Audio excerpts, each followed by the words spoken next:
Vandy must disrupt the Vols rhythm in order to play spoiler this weekend.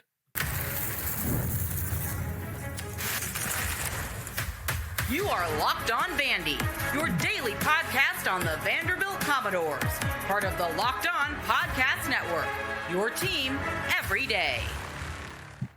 Welcome in to the Locked On Vandy podcast on the Locked On Podcast Network. I'm your host, Corey Burton. Thanks for making Locked On Vandy your first listen each and every day. We are free and available wherever you get your podcasts and on YouTube as a part of the Locked On Podcast Network, your team every day. You can start the season with a big return on FanDuel. New customers can place a $5 bet and you'll get started with $150 in bonus bets if you win your first $5 bet. So visit FanDuel.com to get started. Now, if Vandy's going to have a chance at playing spoiler and knocking the Vols out of this playoff spot, they have to disrupt their rhythm. All right. Josh Heupel and the Vols are a rhythm-based team on both sides of the ball. Right, for Vandy, they have to be able to disrupt that, and this will give them a chance for a little bit of success. Now, collapsing the space on defense, controlling the ball on offense, all of that should get Tennessee off rhythm. And here's where we're going to start. We're going to start offensively, right? So you have to, in order to get them off rhythm, in order to get them off kilter, you have to keep the ball because Nico can't make passes. He can't hurt you. And this offense and Dylan Sampson can't hurt you if they're not on the field. So Clark Lee said in his press conference, they have to get back to their identity and their strategy. Their identity is being a physical run team that can throw, and their strategy is get first downs, flip the field, and control the clock. And they haven't been able to do that. They've had way more 3 and outs, and a lot of it, I think there's layers to it, but they have to be able to get back to that. Possession is key in this game. And he said that in his press conference earlier today, yesterday. This is key, right? This possession and possessing the ball is key. Being able to get Pavia out there to keep them ahead of schedule, infusing Nate Johnson into the run game. All of those things are important if they're going to have success against the Vols. Now, the Vols are going to be very tough up front. We know that. Their defense is very, very good. They fly to the ball. They make tackles. Their secondary is outstanding. There are not a whole lot of gaps in that defense. There's not a whole lot of guys that you can look at and go, we're going to go after him, or we're going to go after this side or that corner, or, hey, we got the middle of the field easily, right? There's nothing you can say like that against Tennessee's defense. So when you face a defense like that, and you will a lot in this league. South Carolina's defense was like that. Hell, Auburn's defense was like that. Auburn just knocked off Texas A&M. They finally put a full game together.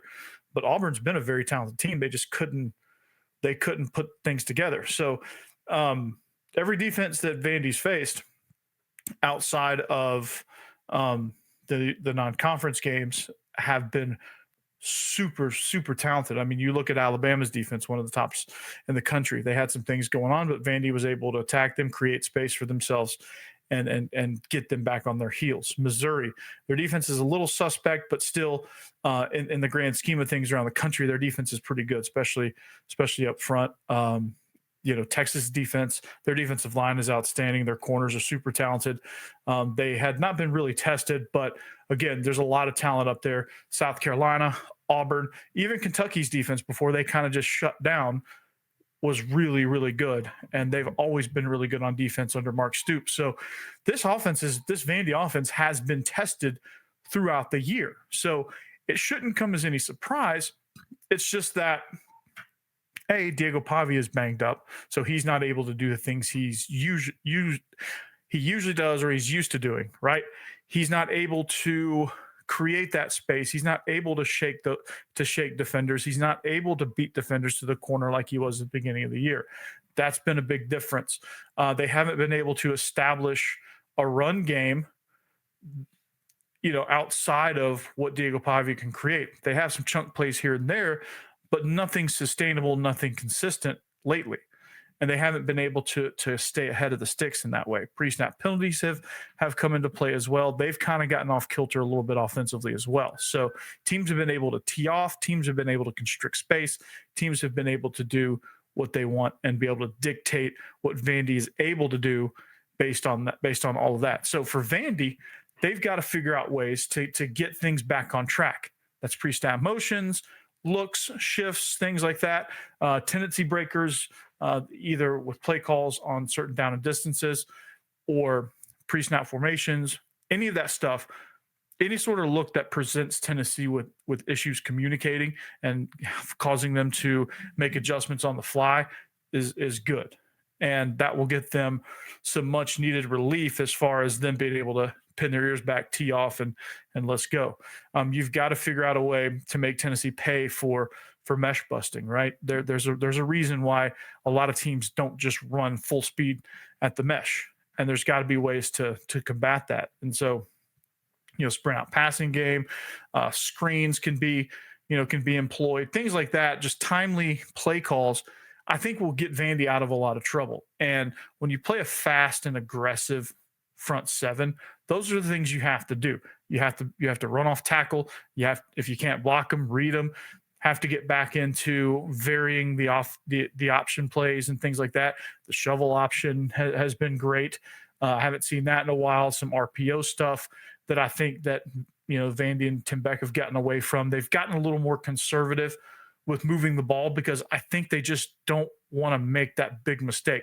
They feel, and Clark Lee feels, I believe this team is not good enough to take those big risks. Well, you're sitting with 6 wins. You're already in a bowl game, right? So why not just unleash and take some risk? I mean, you can afford that a little bit because you're supposed to lose to Tennessee. You're double-digit underdogs. You're supposed to lose. So take some chances. You're already in a bowl game. So this game is, I don't want to say this game's not important, but like, you're already in a bowl game. So it's not like you're fighting for, hey, it's he's hanging on by a thread. If he doesn't win this game, he's fired, type scenarios. There's none of that. There's none of that pressure. So I think at the beginning of the year, there was none of that pressure. They were just kind of like, hey, let's just let it rip. Let's just do what we do and let's have some fun.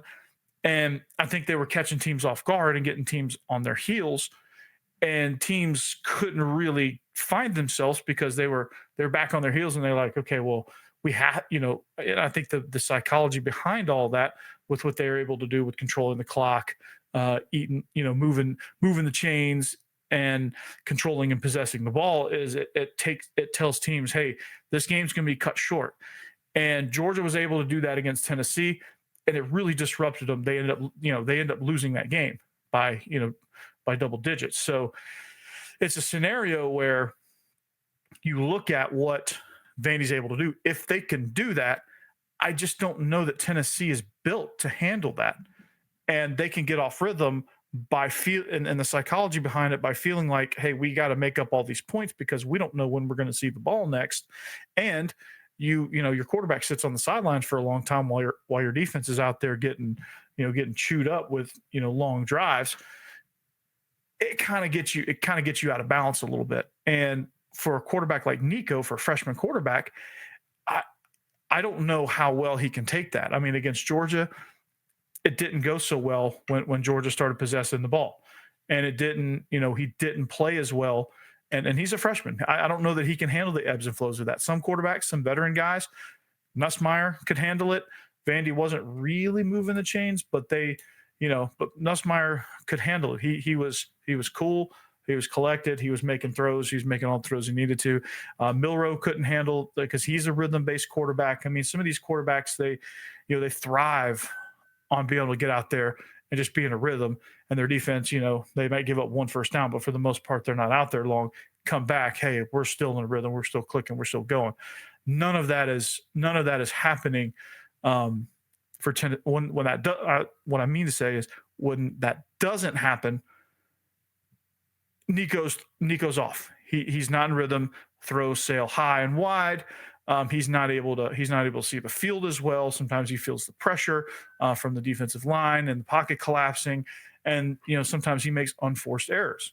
Look at the first half of the Alabama game. I don't think Alabama played exceptionally well, but they did do a good job of possessing the ball a little bit, especially as the first half wore on. And then I think Tennessee found a rhythm because they were able to unravel Alabama and unravel them mentally. But this is something that where you look at how the game's going to shake out.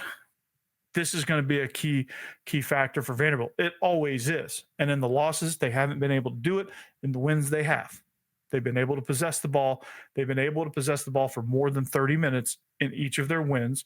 Against Alabama, they were able to eclipse the 40-minute mark. So when they're not giving up the ball, when they're moving the chains, when they're establishing a run game, and it's 2nd and 5, 3rd and 1, convert.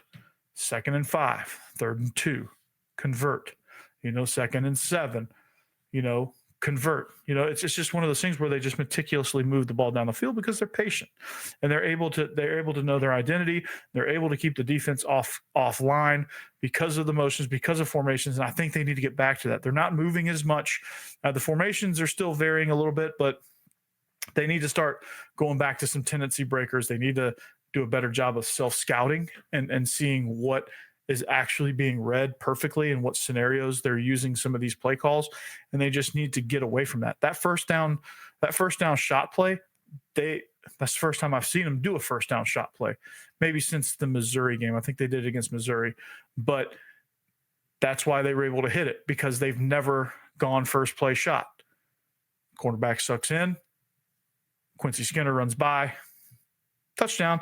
LSU recovered quite nicely, but a team with a less experienced quarterback, say a freshman, may not be able to respond. Next thing you know, it's 14-0, and then they start scrambling a little bit, right? So that's one thing that Vandy has to do to test, to see if Tennessee can bounce back and get themselves back in rhythm, and not rely on conditions being just perfect for them to be in rhythm. Now, defensively, there's a lot of things that they can do as well that can help that when the offense is not quite as good at keeping the ball on some possessions. But we'll talk about that next. All right, this episode is presented by FanDuel. Get ready to tackle NFL action with FanDuel, America's #1 sports book. Because right now, new customers can bet $5 and get $150 in bonus bets if you win. The FanDuel Sportsbook app gives you everything you need to place live bets on the NFL all in one place. So take those anytime touchdowns. Anytime you can take Derrick Henry in an anytime touchdown, you're probably going to win that 150. Just saying. So when you get a hunch in the middle of a game, you can check out the latest stats, view live play-by-play, and so much more on the same page where you place your bets. So just visit FanDuel.com to join today. You'll get started with $150 in bonus bets if you win your first $5 bet. That's FanDuel.com. Never waste a hunch and make every moment more with FanDuel, an official sportsbook partner of the NFL.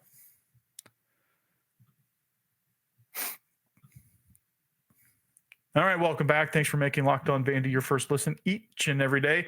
If you need a second listen, Locked On SEC is where you want to go. We squatted up, and this is a lot of fun. This is something as you're munching on your turkey and your dressing and your mac and cheese with your sweet tea and you're full in a turkey coma.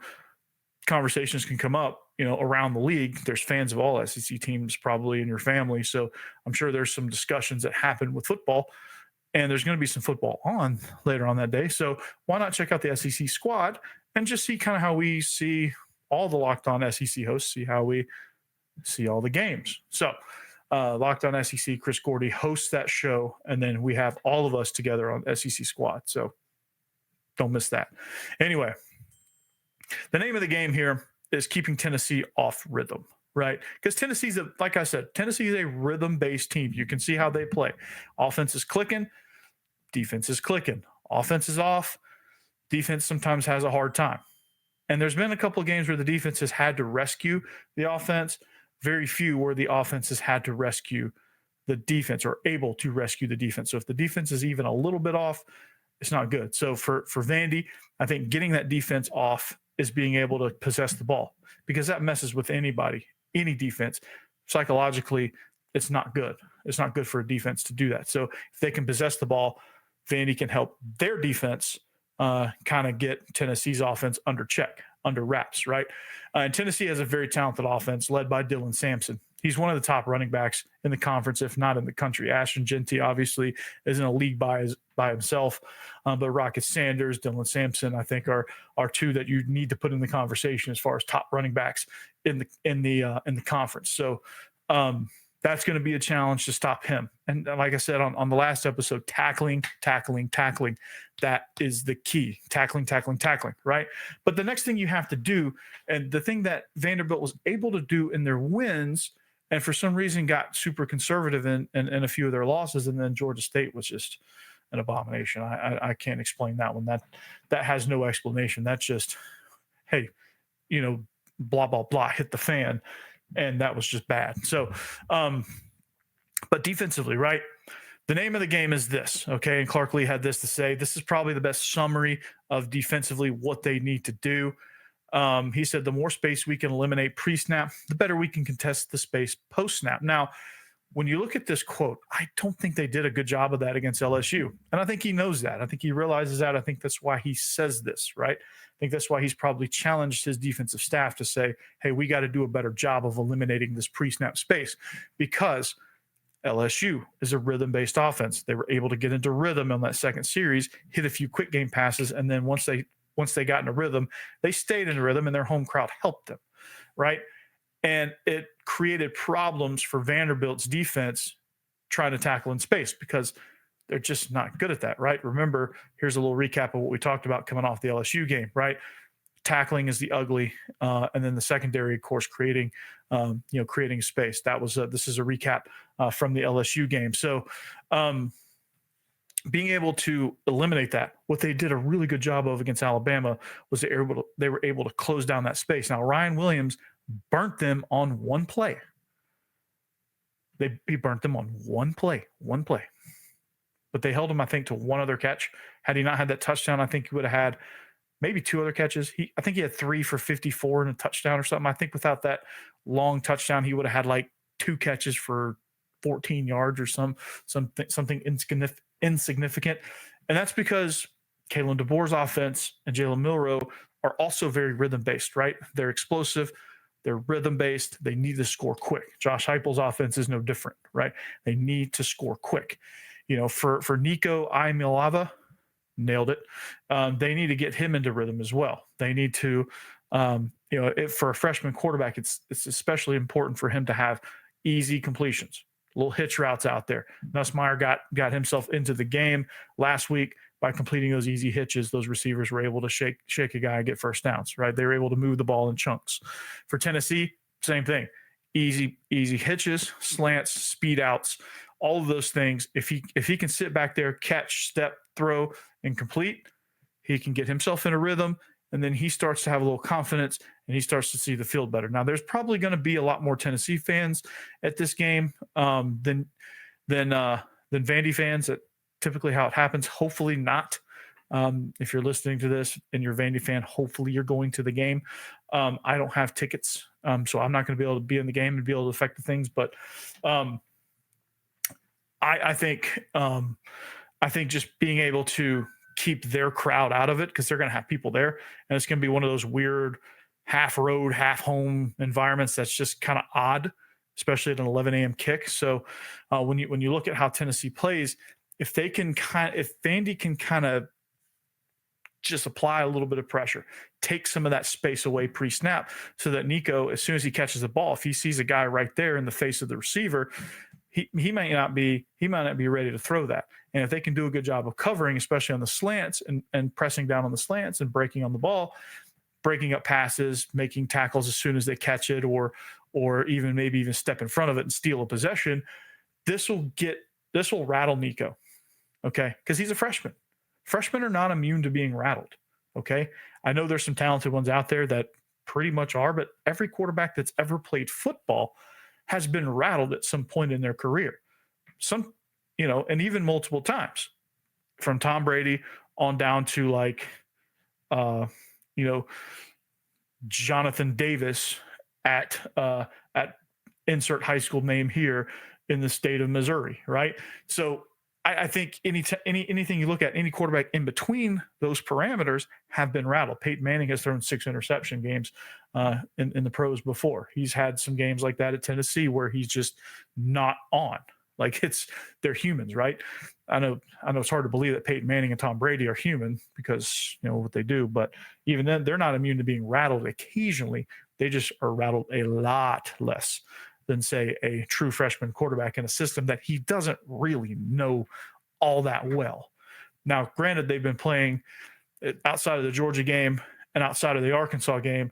Their offense has been pretty good, and a lot of that's been because Dylan Sampson is a dude. He's an absolute beast at running back. If they can get him going, a lot of their problems will evaporate. If they can get him in a rhythm, a lot of their problems will evaporate. So Vandy's got to do a good job of simultaneously closing down space on the perimeter. It's going to take a big effort from these corners to win one-on-one matchups. There's no other way around it. Vandy's going to have to win one-on-one matchups. And they're going to have to do it over and over and over again because they're going to have to dedicate people to the run game. They're going to have to throw bodies into the box to stop Dylan Sampson because he's good.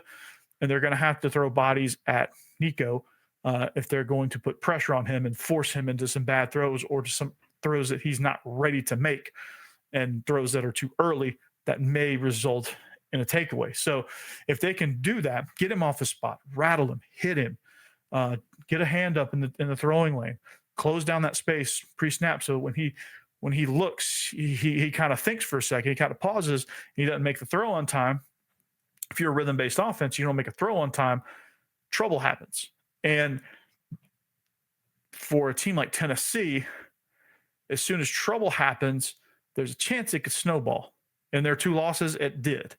In their win against Oklahoma just wasn't good enough to capitalize. But it started kind of snowballing on them in Oklahoma too.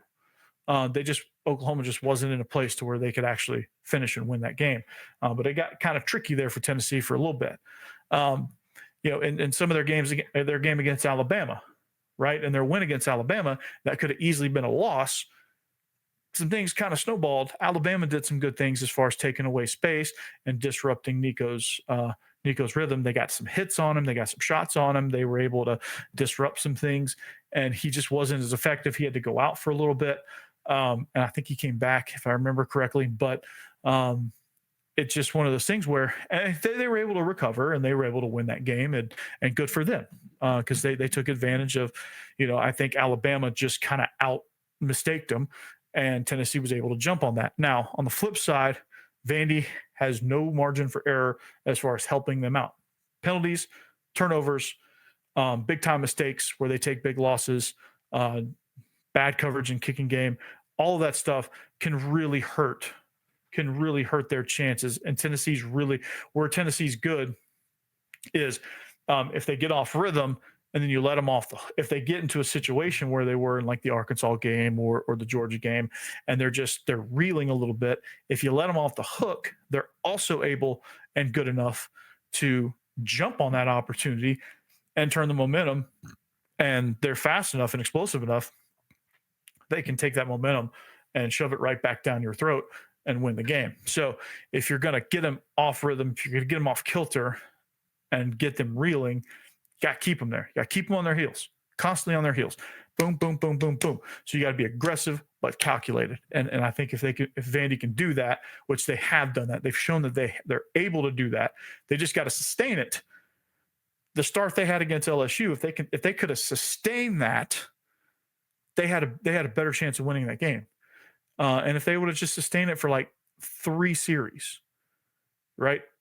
I think they would have had LSU in a way different position than where they had them. But that game's in the past. But that's the things they got to be able to do. They got to be able to sustain it. They have that success, and they're just not quite there yet as far as sustaining it. That's a tough road environment for them to do that in. But that's a learning experience, right? They know they're capable.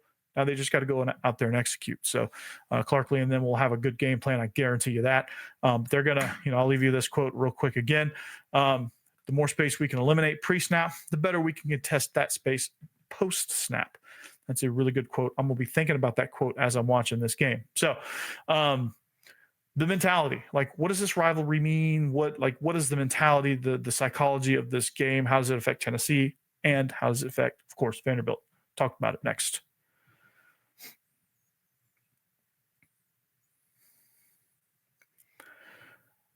All right, welcome back. We are closing up. We're wrapping up the show here. Make sure most of you are going to be off. So make sure before they run out, make sure you head over to Creve Hall Bagel Company and get yourself a good bagel, right? I used to not be into bagels. I had a Grieve Hall bagel, changed my life because it's sourdough. It's a different flavor.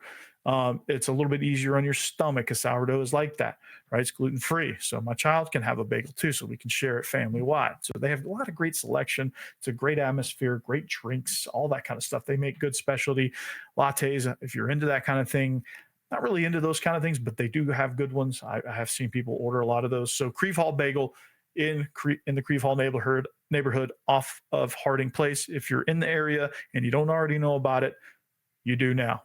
So head on over there, get you a bagel before they sell out. All right, wrapping up the show here. Mentality of this game, right? When the psychology behind all this, right? When you're looking at how this game is going to shake out, okay? You have to look at the psychology of it, okay? Because every game has a psychology all in its own.